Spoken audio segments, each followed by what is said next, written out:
Hi everyone. Today I'm going to read this book for you. A boy in 4th class suggested that it might be nice to read for the class when we go back to school, so I thought that I would read it for you now. So sit back, relax and just enjoy the book. As you can see, the name of the book is Mr. Noisy and it's by Roger Hargreaves. It's from a series known as the Mr. Men. You might remember these from last year. We did them for World Book Day. So this is the cover page. This is the title page.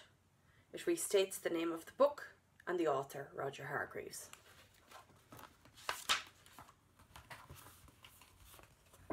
This is the first page. You can see Mr. Noisy there. Mr. Noisy was a very, very noisy person indeed. For example, if Mr. Noisy was reading this story to you, he'd be shouting at the top of his voice. And the top of Mr. Noisy's voice is a very loud place indeed. You can hear it 100 miles away. This is the next page. For example, when most people sneeze, you can hear them in the next room. But tissue! When Mr. Noisy sneezes, you can hear him in the next country. This is the next page. Now, this story starts when Mr. Noisy was asleep in bed, in his bedroom, in his house, which is on top of a hill. There he is, in his bedroom. He was snoring, and as you can well imagine, when Mr. Noisy snores, that is a snore worth hearing. It sounds more like a herd of elephants than a snore. The next page. Then Mr. Noisy's alarm clock went off. Mr. Noisy's alarm clock sounds like no other alarm clock in the world. It sounds more like a fire engine. Mr. Noisy woke up, and so too did all the people who lived in Wobbletown, which is at the bottom of Mr. Noisy's hill. Next page. There's Mr. Noisy again. Later that day, Mr. Noisy decided that he had to go shopping. He went out of his house, shutting the door behind him. Bang! The door wobbled, the house wobbled, the whole hill wobbled. Wobbletown wobbled, even a bird flying high above wobbled. Next page. Then Mr. Noisy walked down the hill. Clump, clump, clump. He walked into the baker's shop. Crash went the door as he opened it. Bang went the door as he shut it. I'd like a loaf of bread, boomed Mr. Noisy to Mrs. Crumb, the baker's wife. Mrs. Crumb trembled and sold him a loaf. Here he is with the butcher. Then Mr. Noisy walked along the street to the butcher. Clump, clump, clump. He walked into the butcher's shop. Crash went the door as he opened it. Bang went the door as he shut it.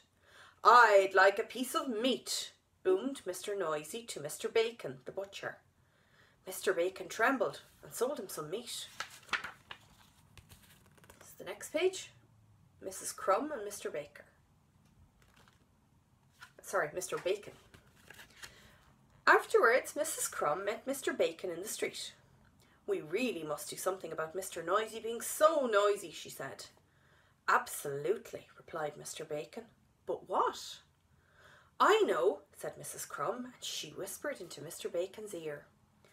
Mr. Bacon smiled a small smile, which grew into a broad grin. Mrs. Crumb, he said, I think you have the answer. Here's Mr. Noisy again. The following day, Mr. Noisy went shopping again. Clump, clump, clump.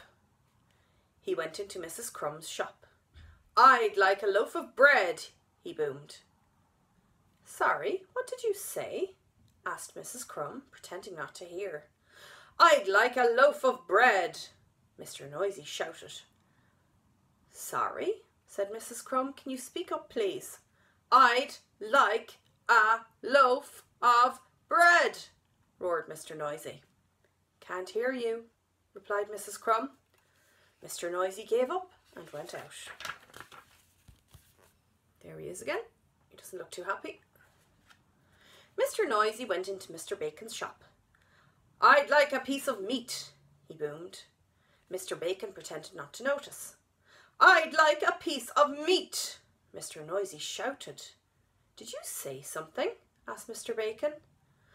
I said I'd like a piece of meat, roared Mr. Noisy.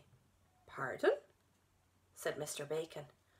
Mr. Noisy gave up and went out and went home and went to bed hungry. That's the next page. There's Mrs. Crumb. The day after, Mr. Noisy tried again. He went into Mrs. Crumb's shop. I'd like a loaf of bread, he boomed. A what? Asked Mrs. Crumb. Mr. Noisy started shouting at the very top of his voice. A loaf of... And then he stopped. And then he thought. And then he said quietly, I'd like a loaf of bread, please, Mrs. Crumb. Mrs. Crumb smiled. Certainly, she said. That's the next page. There's Mr. Bacon. Then Mr. Noisy went into Mr. Bacon's shop. I'd like a piece of meat, he boomed. Did you say something? Asked Mr. Bacon. Yes, I did, shouted Mr. Noisy at the very, very top of his voice. I said I'd like a... And then he stopped. And then he thought. And then he said quietly, I'd like a piece of meat, please, Mr. Bacon. Mr. Bacon smiled. My pleasure, he said. Here's the next page. So, carrying his bread and his meat, Mr. Noisy set off home up the hill. Clump, clump, clump. There he is again. Then he stopped. Then he thought. And then, do you know what he did? He tiptoed. A tiptoe was something Mr. Noisy had never tried before. It was fun. Here he is. Mr. Noisy arrived at his front door. He put out his hand to open the door, and then he stopped, and then he thought. And then, do you know what he did? He opened the door very quietly. He stepped inside, and then he shut the door very gently. Quietly and gently were two things Mr. Noisy had never tried before either. That was fun too. Here's the next picture. And do you know something? From then until now, Mr. Noisy isn't anything like as noisy as he used to be. And do you know something else? The people of Wobbletown are delighted, especially Mrs. Crumb and Mr. Bacon. And do you know something else? The last page.